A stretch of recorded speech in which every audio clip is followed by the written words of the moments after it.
Kenya was in a very dire situation, in a terrible situation.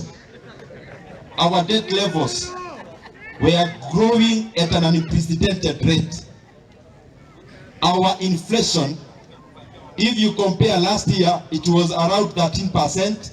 This year, it has come down, especially last month. Na ile kazi tulifanya ya kwanza ni kuchukua the economic foundation yetu kwanza kuiweka sababa. And the reason we did this, for Kenya to progress, Kenya ilifika lakini lazima kwanza ingekuwa stable. Kazi ya kustabilize economy ndio tuliona ikuwe ya kwanza. Na mimi nafurahia Wakenya wote kwa kuchagua rais ambaye they matched the personality with the work. Kwa sababu yeye ametuongoza na nchi yetu imeweza kuwa stable. Wakati tulichukua serikali, nchi yetu ilikuwa pamoja na nchi kama Sri Lanka. Sri Lanka imeporomoka. Wakati tulichukua serikali, tulikuwa kama pamoja na nchi ya Zambia. Zambia sasa ilifika pahali ikashindwa kulipa madeni. Kenya yetu kwa hiyo wakati ilikuwa kama nchi ya Ghana. Nchi ya Ghana imeenda south. Na pia kwa hiyo wakati shiriki yetu ilikuwa pamoja na nchi zingine. Tumeona yes, it has lost a little bit, but some of the currencies of the world have lost even more. Hii shiriki yetu tumeweza kuiweka ikekuwa baya zaidi, lakini kwa uongozi wa rais wetu tumeweza kustabilize the shilling. It has lost, yes, but it has not lost at the same rate where we have seen other countries. Nchi kama Nigeria, the Nigerian naira has lost over 75% from January. So what I'm just trying to say, nchi yetu tulichukua kwanza kustabilize, na hiyo tumefanya, na pia tukifanya hayo tuliangalia maneno ya kupeleka uchumi mbele, sana sana ile inaitwa soft economy. Na katika maneno tumefanya kwa njia kwa maneno machache. One thing tuliona, a hungry nation is an angry nation. Tukaona ni vizuri tuangalie Wakenya kwanza kwa njia ya chakula. Na tukaona sisi hatutapea maneno ya subsidy kwa chakula. Tukaona chakula inatoka shambani. Tukaangalia bidhaa za ukulima. Ya kwanza tukatoa fertilizer from 7,000 ikakuja 3,500 na sasa tumeileta 2,500. Na kwa kufanya hayo, Kenya consumes 46 million bags of maize every year.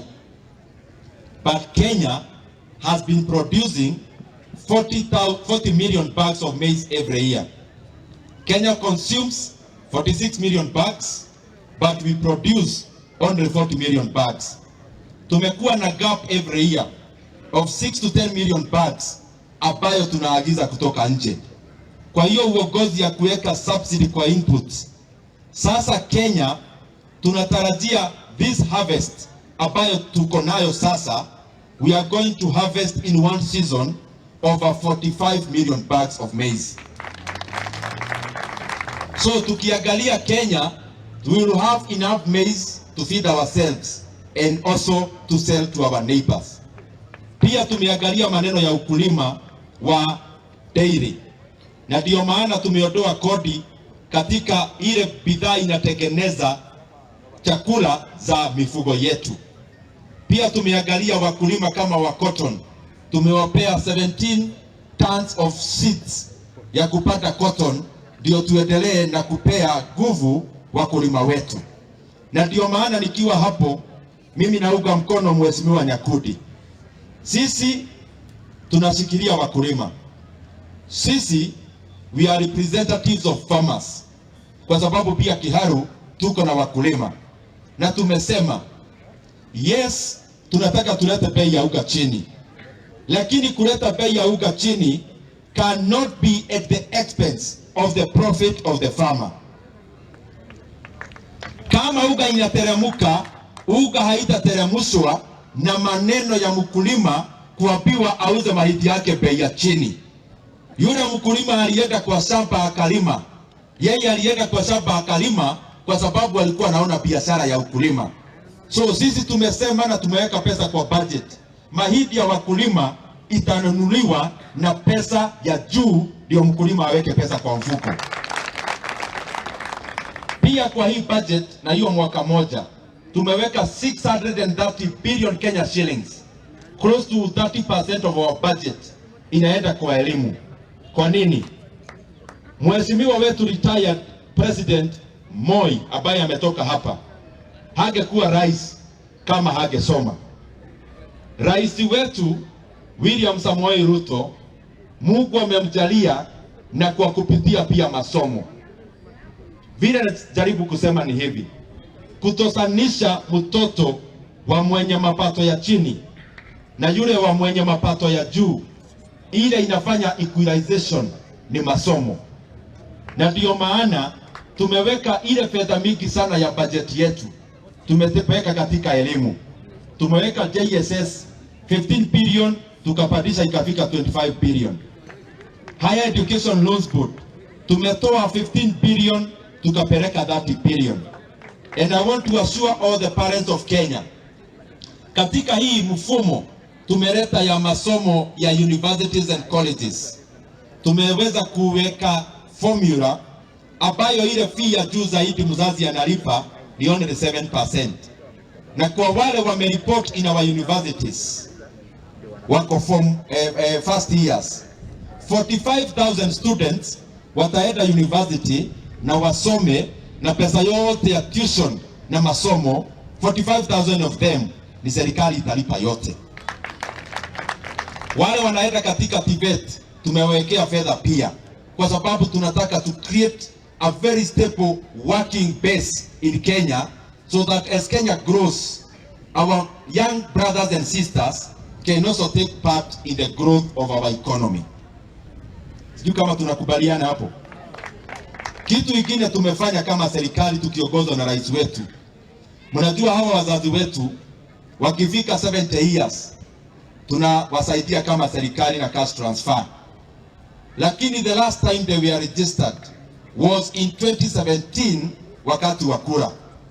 Sisi tumeingia, na hata kama hakuna kura inafanyika kwa sasa, tumefungua hiyo register, na sasa tumeregister wazee wetu ndio wakuwa wanapata cash transfer.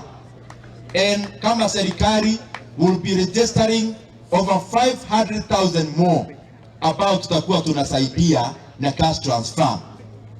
Na pale Nairobi tumekubaliana, kabla Dede Nyoro alipe mshahara yake, kabla Makirap alipe mshahara yake, hawa wazazi wetu wa over 70 years and above na wale severely disabled and orphans, tutakuwa kwanza tunawalipa fedha zao kabla sisi tupate mshahara every month.